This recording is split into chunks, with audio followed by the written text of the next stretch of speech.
เฝ้าดูแลตั้งแต่เฮาอยู่ในท้อง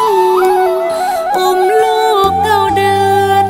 หนักเหมือนเราหินมาจองเมื่อยกายหนักท้องประคองลูกทุกคืนวันวันเกิดลูกแม่เจ็บจนเกือบขาดใจเลือดแม่ไหลร้องไห้ทุกข์ทรมาน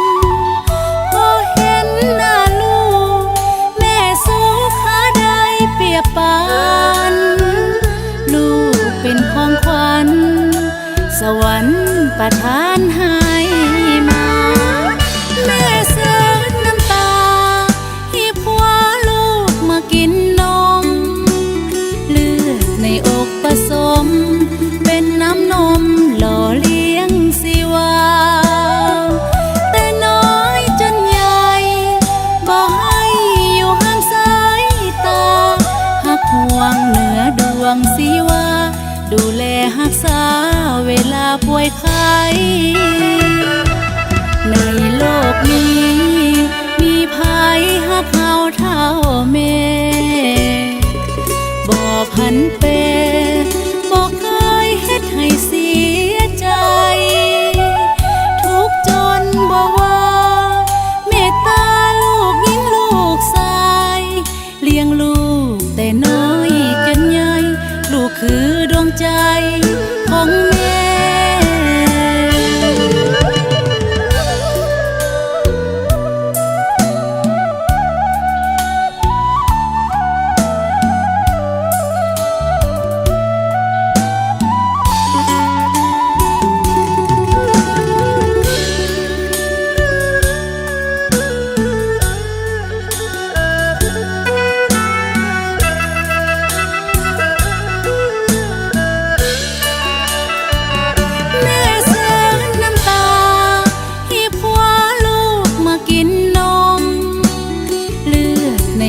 ผสม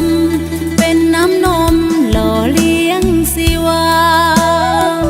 แต่น้อยจนใหญ่บอกให้อยู่ห่างสายตา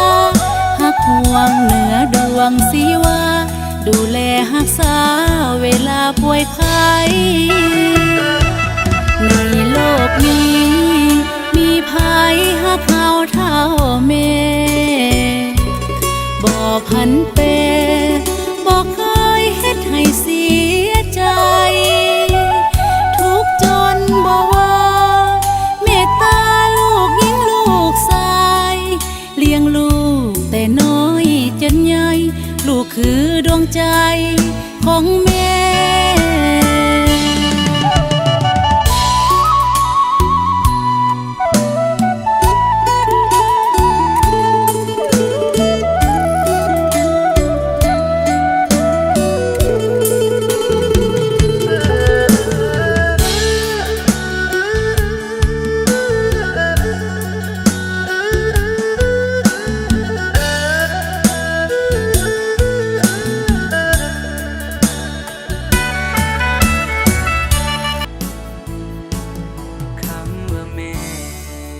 คำแรกที่ลูกเว้า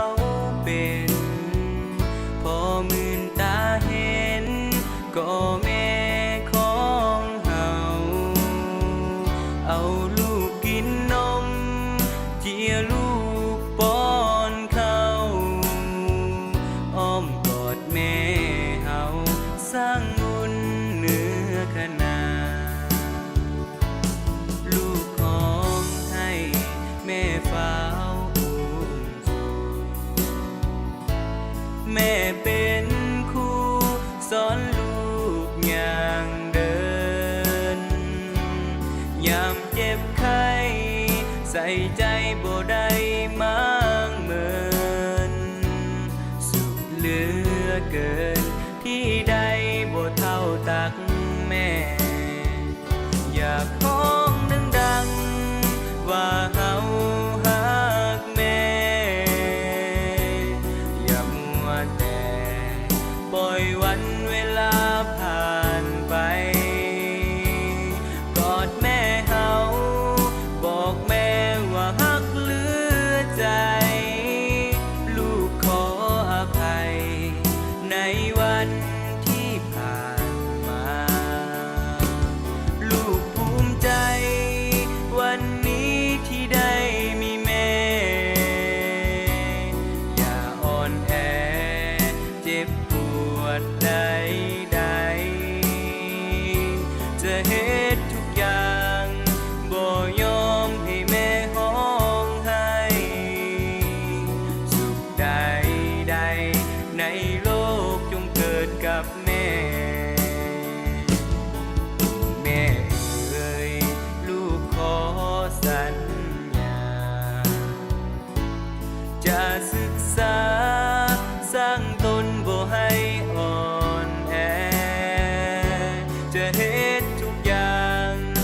อบแทนพระคุณของแม่ ยามเฒ่าแก่อาศัยลูกภายภาคหน้า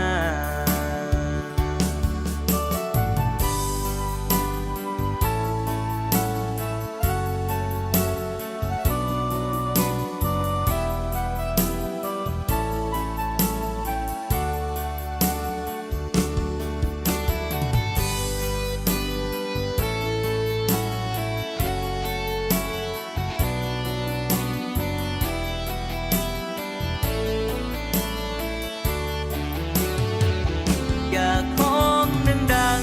ๆว่าเฮาฮักแม่ อย่ามัวแต่ปล่อยวันเวลาผ่านไป กอดแม่เฮาบอกแม่ว่าฮักเหลือใจ